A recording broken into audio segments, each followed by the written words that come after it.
Hey everybody, welcome back to EMS or Empower Melbourne Shuffle. This is Series 5 that you're watching right now. I recently just got back from Amsterdam and I had just started Series 5, so apologize for the delay, but I'm excited to dive deeper into shuffling and talk about more theory and just all kinds of different things. So following up with the last episode, which was the first one of Series 5, which was about like cognitively thinking about like what move you're going to do next in your shuffling, just for like a challenge. This one is going to be about flow state, and you hear it all the time, and it took me quite a while to like kind of form my own opinion around it and what it is, and but I'm going to kind of like break it down as easy as I can, so that way if you're new and you're watching this, you can understand it. So, do you ever have those moments where like you're in the zone, right? Or you're playing, say video games. Okay, well, what happens when you play the video game long enough? You get pretty good at it, right? And you'll have those days where like you just had a really good match. You were in the zone. Like, little do you know, you're in some type of like a flow. Now, how do you achieve that flow in shuffling? Okay, that was just an example with the video games. The way you achieve that is with practice and repetition. Okay, if the name of the game is to fill in the puzzle pieces of the dance, of like the music and the beats and every little sound in between, from beginning to end. Okay. So how do you do that exactly? Well, I just said it, repetition. If you're not practicing consistently, don't expect results when you didn't put in the work per se. If you're just dancing, you're just there to dance, like whatever, you don't practice regularly, that's fine, you can do that too. But if you want to really level up, it's the tried and true method. Like, you have to practice anything in life to get better at it, right? But it's practicing it enough to the point where you get good at it, like really good at it, or enough to where you can just kind of fall into it effortlessly, and that's the whole point of practicing. Okay, you walk to the park. Okay, you do it effortlessly. You literally walk without even thinking. You blink, you breathe without even thinking about it, okay? Because you've been doing it for your whole life, okay? So with shuffling, what I've learned is, you gotta continually practice. You gotta, you don't have to. If you just want to stay with Melbourne Shuffle and you want to keep yourself in the confines of a box, you can do that. Nothing wrong with it. If you want to be more of a dancer like myself, you want to add house dancing, you want to add, b-boy, popping, locking, waving, tutting, all different kinds of elements, which I think is great. Yeah, you should add all that together, in my opinion, if you want to be like an overall well-rounded dancer.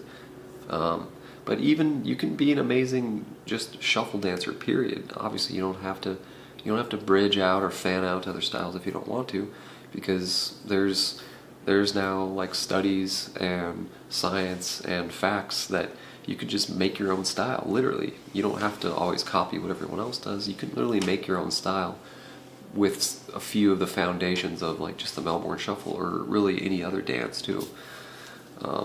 No one looks 100% the same, if you've ever noticed, besides maybe the core like fundamentals of the dance. So that being said, how to tap into that flow state within your shuffling, within your dancing, is really just practice and, some hardcore meditation, so to speak. And, eventually you get to a point where if you record yourself enough, you will get to a point where you go, that was my breakthrough moment.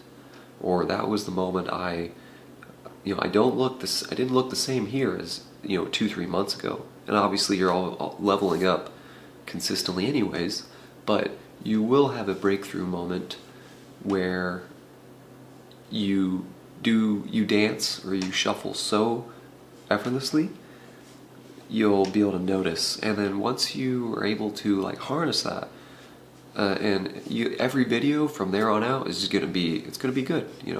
You'll even on your worst days, when you think you didn't do that good, when you're recording yourself on camera, think again. Because going into my 7th year soon, and I'll think, oh man, that was kind of a bad sesh. Which I know when I had a good sesh. Like I know I'm good enough, that I had a good session, But sometimes, even on my like sort of off days or my down days, when I think I did like I'll go back and watch the footage, and that that kind of whatever. No, it was still decent enough that I'm like, okay, I'm gonna post that because even on my worst day, I was still good. And that's because I put so much time and time and practice into my craft that even on a bad day, I look decent, okay?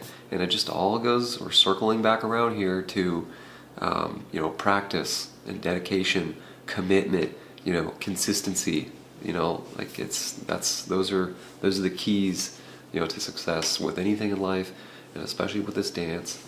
And it's like how far do you want to take it? Do you want to get really good at it? Do you want to practice maybe once a week, or maybe only when you go to a rave or a festival?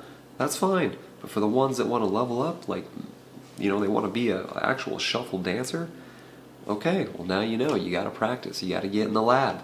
You got to get in the studio. You got to practice. You got to put yourself out there. You got to record. You got to look at your awkward quirks and your little deficiencies in what you're doing, and you got to watch the film back. Just like when you're in the locker room or at school, football players, sports, anything, they watch it back and they go, oh, okay, let's not do that again, and you correct it.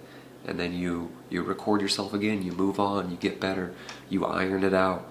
Okay, so that, in my opinion, is the definition of flow state. Okay, next, something else that I want to add that is huge, that will help you make the connection.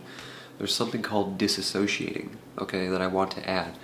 When you are driving sometimes, okay, another example, when you're driving to work or wherever, you ever find yourself like maybe, a few minutes in, or it's been a while, and you kind of snap back to, reality, or,